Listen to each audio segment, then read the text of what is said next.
Day 642 of the Trump administration, and the president appears to be gearing up for another meeting with Putin of Russia, just days after the midterm elections are concluded in this country. And of course, it was just days ago when the feds identified the latest Russian accused of meddling in our elections. In fact, our upcoming midterm elections.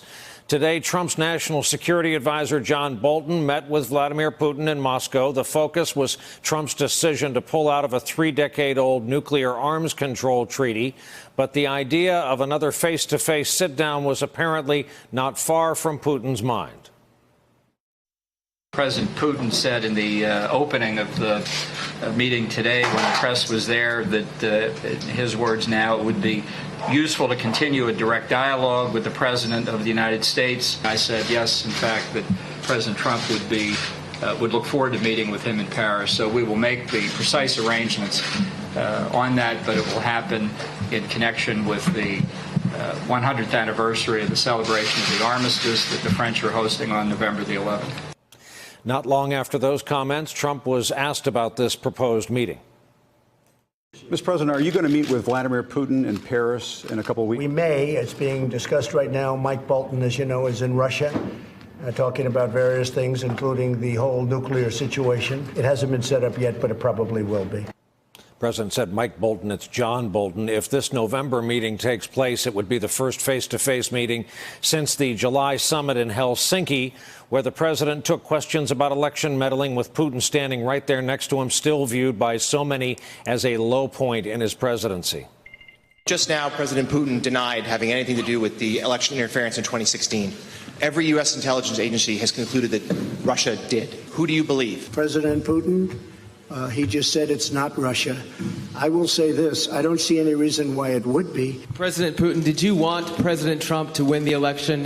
Yes, I did. The president did try to clear all that up when he came home, but the damage was largely done. Today in Moscow, John Bolton said he talked with Putin about election interference generally, and he was asked if he thought Russia was trying to meddle in the upcoming vote just 2 weeks away here. We're obviously monitoring the potential for foreign interference in our elections across the board very closely. FBI Director Christopher Wray said about a month ago that we didn't detect anything like the level of involvement in 2016. The fact was that the outcome would have been exactly the same by all the evidence we have. And if there were evidence to the contrary, we would have heard it by now. What the meddling did create was distrust and animosity within the United States, and particularly made it almost impossible for 2 years for the United States and Russia to make progress diplomatically.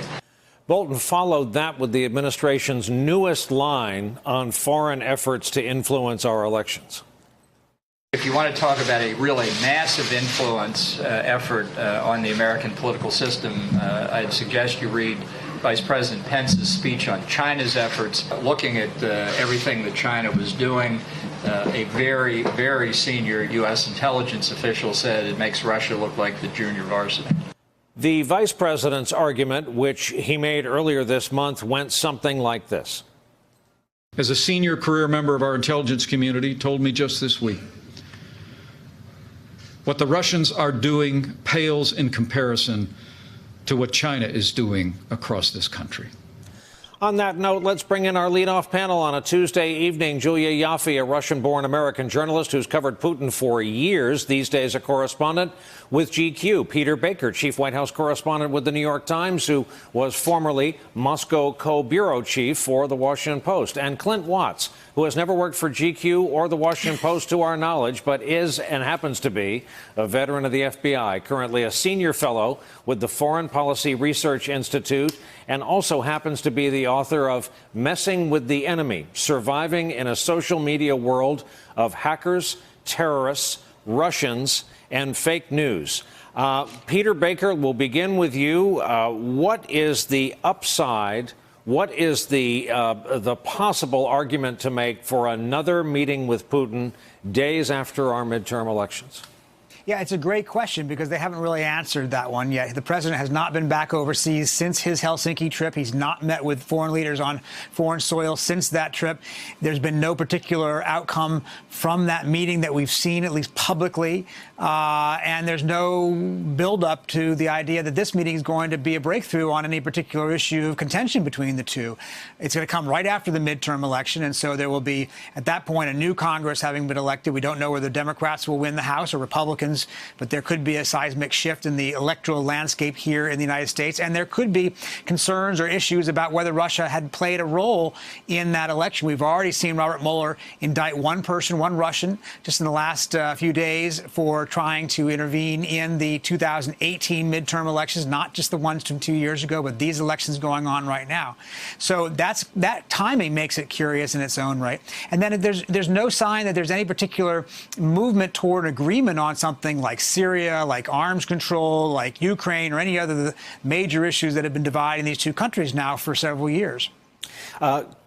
Clint, I keep asking you some form of this same question. What is going on here? Just optically, yet another meeting with this guy of all the guys in the world.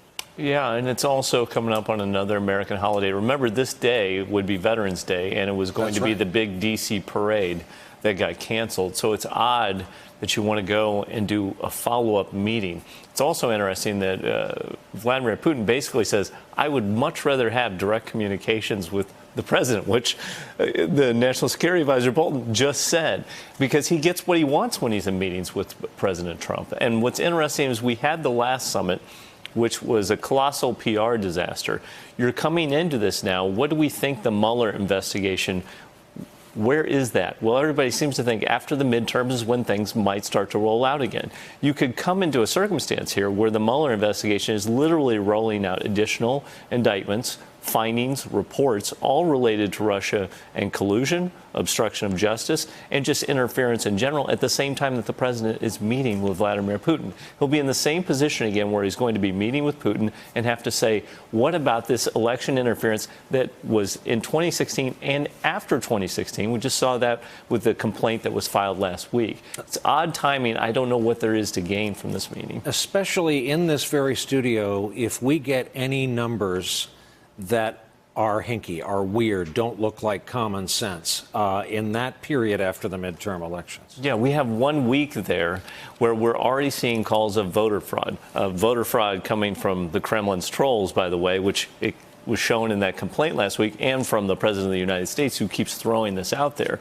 There is a theory that if the Republicans don't essentially get the outcome that they want, they will claim the election is invalid or there's voter fraud, election rigging. And on the other side, we see in the state of Georgia, there's a lot of contention around voter suppression. So we could have a lot of tumult in our country during that week after the midterms. And now we're moving into negotiations with Putin with unclear terms, not really sure where we're going at. If you look back at Helsinki, what we supposedly gained from that was nuclear negotiations, and we were coming together. Now we're pulling out of a treaty. The other thing was we were going to go into Syria and essentially work through the problems. Right now, there are quite a bit of tensions between the U.S. military, Russian defense contractors, Russian military, in terms of what the situation is in Syria. So I don't know what we gained from the last meeting. I don't know why we rushed into another one.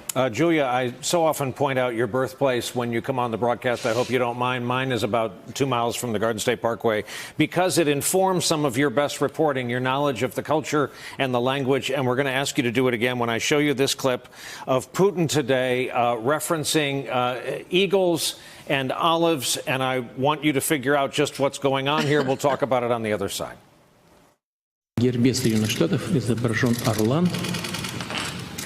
As far as I remember, the coat of arms of the U.S. depicts an eagle. С одной стороны он держит 13 стрел, а с другой стороны оливковую ветвь, как знак миролюбивой политики, с 13 оливками. On the one hand, it holds 13 arrows, and on the other hand, it holds an olive branch with 13 olives as the sign of the benevolent and peace-loving policy of the U.S. Остались одни стрелы. Looks like your eagle has eaten all the olives, and what is left only the arrows. So, Julia, what's going on there? Troll so hard. I think it's interesting that he, first of all, timed this joke out exquisitely. He's patiently waiting for the translator to translate each section of the joke. So he's thought about this joke. He's thought in detail about the crest of the United States. It also shows his kind of salty humor, kind of salt-of-the-earth humor. And because, frankly, the move that John Bolton pulled in Moscow in the last couple days, it plays right into the Kremlin's rhetoric that it is America that is the warmonger, and that it's Russia that's the adult in the room, the only diplomat in the room who's trying to bring peaceful diplomatic solutions to thorny, complex world issues while America is constantly upending the table. This was Russia's rhetoric when it came to Syria.